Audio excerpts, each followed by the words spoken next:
Morning, dear students. Welcome back to another part of gender, religion, and caste. Today, we are dealing with part 3, where we are going to study about religion and caste, the impact of religion and caste on politics, and vice versa.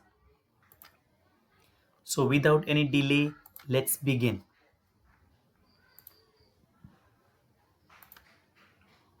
I'm not religious. Why should I bother about communalism and secularism? First, we will discuss about the social division based on religious differences. Social divisions based on religious differences are not as universal as gender, but fairly widespread. Many countries have followers of different religions, like India. Some countries have same religion but serious differences about the way people practice that religion, like in Northern Ireland, where they have problem of Catholic and Protestant, even though the same religion. The religious differences are often expressed in the field of politics. So we will learn how are they expressed, what is the benefit of that. Instances of relationship between religion and politics, there are three instances. The first one is related to Mahatma Gandhi ji. Mahatma Gandhi ji used to say that religion can never be separated from politics. What he meant by religion was not any particular religion like Hinduism or Islam, but he meant about moral values.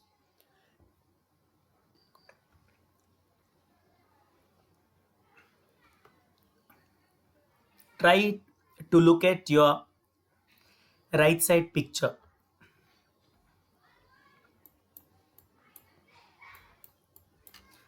The quote itself says man's belief that religion and politics can never be separated. He says those who say religion has nothing to do with politics do not know what religion is.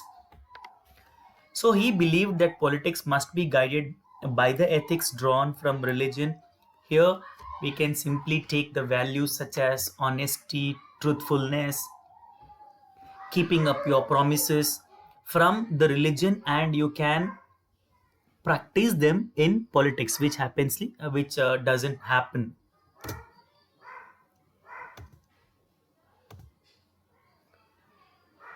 Now, the second instance is the human rights groups in our country have argued that most of the victims of communal riots are from the minorities, so they have demanded the government to take special steps to protect religious minorities.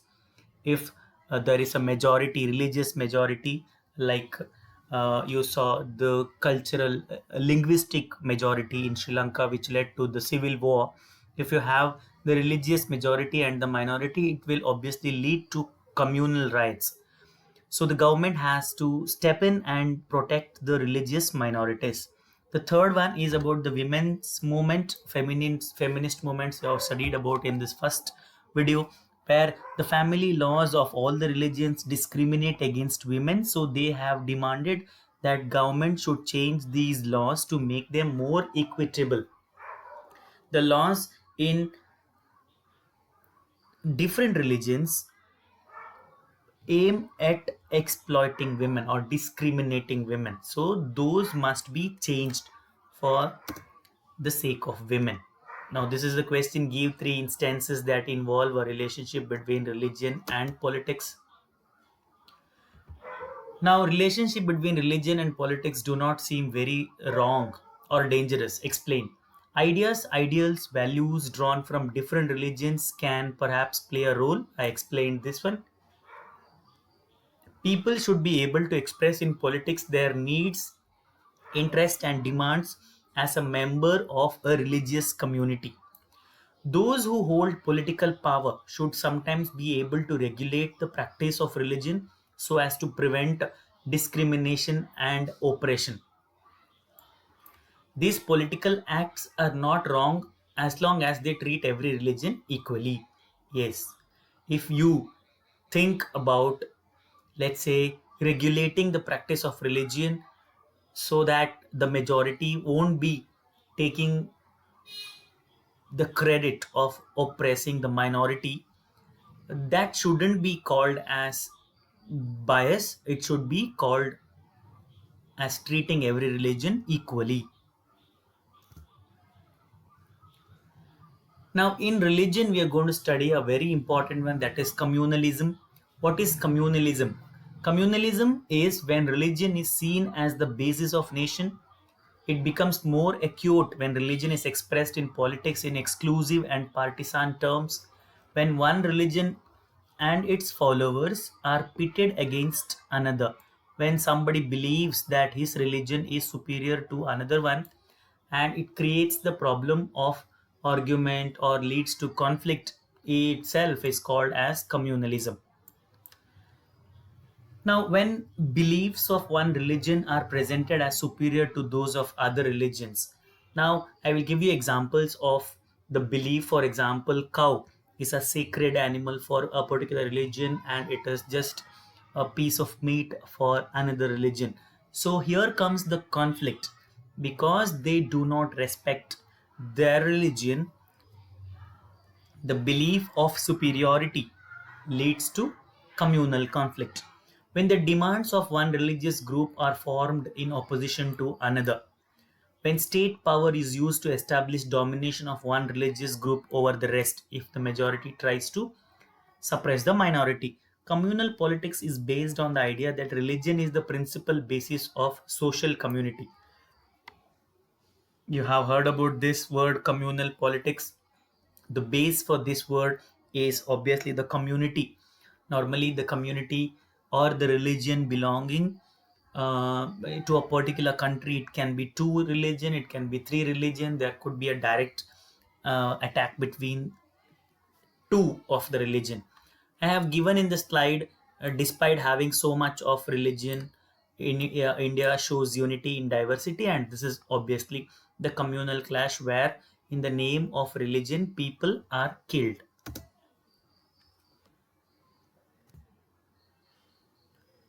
Features of communalism: the followers of a particular religion must belong to one community. Their fundamental interest should be the same. Any difference that they may have is irrelevant or trivial for community life. If you are against your community, that means you are not accepted in the community. People who follow different religions cannot belong to the same social community.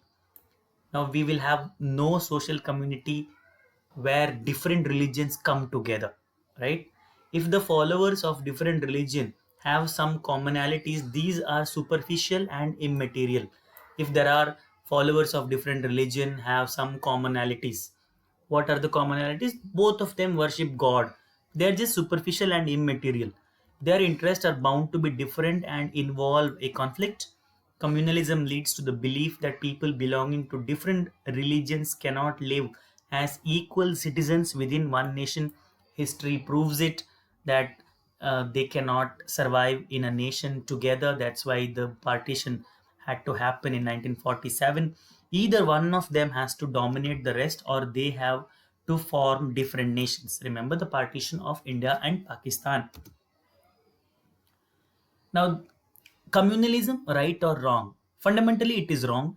People of one religion do not have the same interest and aspirations in every context. Everyone has several other roles, positions, and identities. We have multiple identities. We are not regulating to a uniform singular identity. There are many voices inside our community. All these voices have a right to be heard. Therefore, any attempt to bring all followers of one religion together in context other than religion is bound to suppress many voices within that community.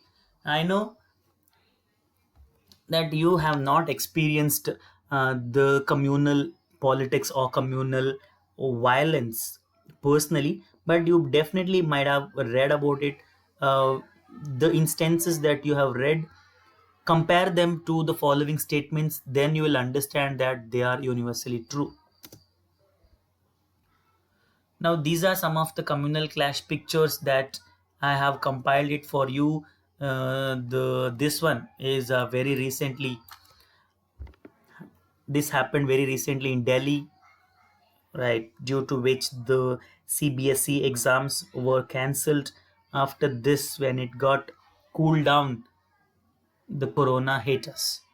Now these are the pictures of spreading hatred.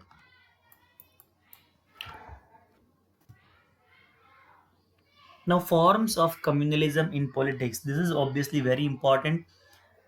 Communalism takes different forms in politics.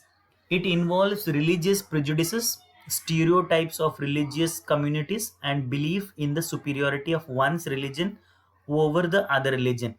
We believe that our religion is the most supreme compared to the other one. They believe theirs is supreme. Thus, problem of superiority. Quest for political dominance of one's own religious community, that is majoritarian dominance, desire to form a separate political unit. Remember when Hindus and Muslims were fighting together for the cause of freedom. Later the Muslims formed their own political unit, the Muslim League, and the Hindus formed their own. So political dominance of one's own religious community also matters. Political mobilization on religious lines. Mobilization is bringing the people together with the use of sacred symbols. People try to use the sacred symbols and try to mobilize the people. Religious leaders try to uh, give the speeches, make emotional appeal, and spread fear to bring the people together to mobilize them for just the sake of votes or vote bank politics. When the most ugly form, when the communal clashes reach the most ugly form, then it will lead to violence, riots, and massacre. In the previous slide, I have shown you the side effects or the bad effects, ill effects of having a communal massacre.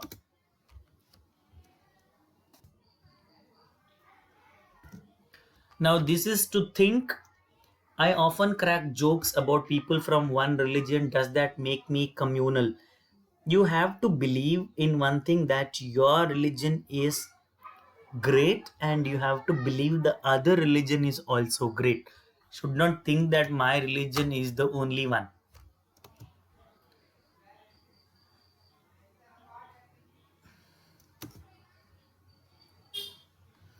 Secular state. Because of India's communal problems, India has been declared as a secular country. Why the makers of our constitution chose the model of a secular state, why it was added? Communalism was and continues to be one of the major challenges to democracy in our country. The makers of a constitution were aware of this challenge. That is why they chose the model of a secular state. Now, what makes India a secular state? This question is also very important for 3 marks. What makes India a secular state is that India does not have an official religion. They are not practicing any official religion like the Gulf countries do, like the European countries do.